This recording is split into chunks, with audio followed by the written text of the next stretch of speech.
Nwana ọmụ MC Uncle the Bishop of Mfiri ọ na-eghọtala nwanne lee ma agwago a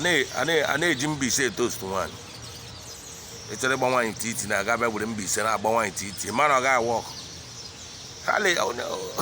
enyi nwoke skibo so n'omere amara na si vuduo echere ịgba nwaanyị titi na-aga bịa gwere Mbaise ele ihe ga-agwa dị ya gasarị be ka gala wụgharị ya ma dịkwa na onye ọtọrọ m na ọwụ otu m jiri n'ọfọ ọgụ nwe mkpụdachụgharịa gị nwe gasị mfụtala ya dị echile gara aga nga ahụ mafụta nga ga jụwa ese gị asa gị tụagarịla kichin mafụtala kichin nga ahụ asa ga agọrọla keda ka strachi gị mmadụ anwụrụ mmanụ gada nga ahụ kụfụ ọ ga-awụ ọkụ ọ ga-abịa gbuo oge abịa gwere ngwa dị toast nwaanyị gwere ngwa ka anyị bụ toast nwaanyị ada na ndị otu gara ahụ ụwa nna adịkwa asị ịnụ mmiri ịmala gbakọ hela mmadụ baala ma mmadụ edi ya gbakọ onye ire abụma mbụ aikụ ndị rere jakụ la paakụ nyere chekụ ehihie chekụ ọnụ ọwa ọkụrụ nwanne chọrọ itoast nwaanyị were Anambra nyewe olu gị bekwasị aka na moto reshap na-aba nke ili ka ezi ka isi wee jụọ nya mbịala wee jụọ esi asị na ijebelu salun ịghọtago anyị mụrụ onwere ife oyi mba dịnụmanị na salun ebe ụmụ nwaanyị na-eme isi ịmara mmadụ na-etofere fere aeroplane bye ya ka ndị saịdị ka nje food injinia na-alụ ụmụ ụgbọ fasị na mma echenji my top cylinder anyị mana ji gara abụrụ moto iyi azụba pasị ya na Sandton ma ọ bụ na Ọnịcha you have to place order ya ka m place order fasị na ya bata in 2 weeks time nweta gị ma Range Rover Sport wee jebe wọf ka mmadụ ife ji ngwa afịa m ma kinarị agent ọkọrọgbada na mma enyebata 10 million for each 40 feet ndị elu fa chek fa na-akachi the money take the flight wee jebe Abuja ka m na-abata kịta na-agwa m na anarị atụ anya m na Itali a na-akpọ na Indonesia a na-akpọ na Thailand a na-akpọ na Malay nsite ma na ma fly out tufu ana ma fly out na mma kpọkene gị somewhere ka ije donani wee tee ife arụ na mmadụ ka ewu bebi ka ife ilo nwanne dị gị gasị gị your wish is my command oh nwanne ya anyị gara singing competition somewhere asọ na ọbụla gụọ n'olu village ha abụ n'ala elu Chineke nke igwe onye dị ka gị mmalite n'ọgwụgwụ eze onye dị ka gị ewe nwanne ndị Owere nọdụ eburu dị egwu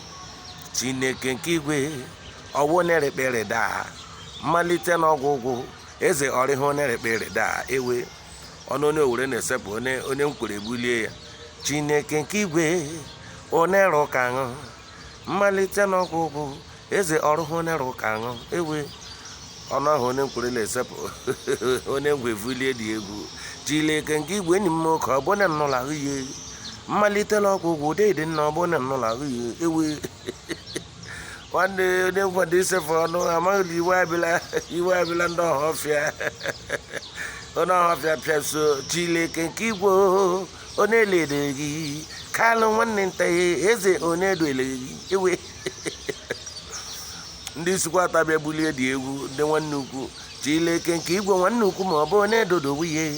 mmalite n'ọgwụgwụ nwanne ukwu ọ bụ onye edodowu ewo nwanne ebe a ka iwe ji wee ndị Mbaise si ya ga-agụ abụgozi Okeke na Njideka ebe ahụ ọ gụrụ maka Elijah na ndị amụma ba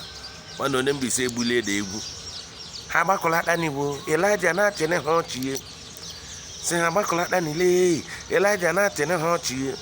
si gbawanne ba n'ile si adịm mere tarafụ ana kpawanne ba n'ile si adịm gbadagwa mmanya mmadụ na kpawanne ba n'ile si adịm ọgara ala ọgbaka onye m ji ala ọgụ bilite na shahweji amara dịka orudile Jizọs sakara si bilite na shahweji amara dịka orudile ikpe ka nọ na kọt nwanne immediately onye Mbaise lesefụ na amami gbasara onye mmanwụ onye akwa Igbo ma bịa tụtụrụ abụ Igbo a na-etara ahụhụ kompozu onye mmanwụ tụtụrụ ya ghasa ya na-anụ mmịọmmịọ ogere Chineke nara mmịọmmịọ ogere a na-akarị ụwara mmịọmmịọ ogere Chinenye nwara mmịọmmịọ ogere Chineke ụwara mmịọmmịọ ogere nkonkoro onye Jizọs ndịrị ụjara nka nkara akụri ọnwụ nkonkoro onye Jizọs nwere adịrị ụjara nka nkara akụri ọnwụ nka furi ochiroko eri ntoruja ngwenzurara mgbarụ gbọrọ onye nkara na adị ochiroko jo nkara na adịrị mmịọwụ nkara na nwere ochiri ofe jo nkara na adịrị mmịọ amamihe gbasara aboki na-emesu ya etinye olu kwankwasa Jizọs isa kwankwasa haligwasi isa kwankwasa akwasa ngwa ego n'ụlọ ala. My name is MC Uncle, the Bishop of Comedy. Call me on 08035705812 and I'll be your friend. ka emesịa nụ.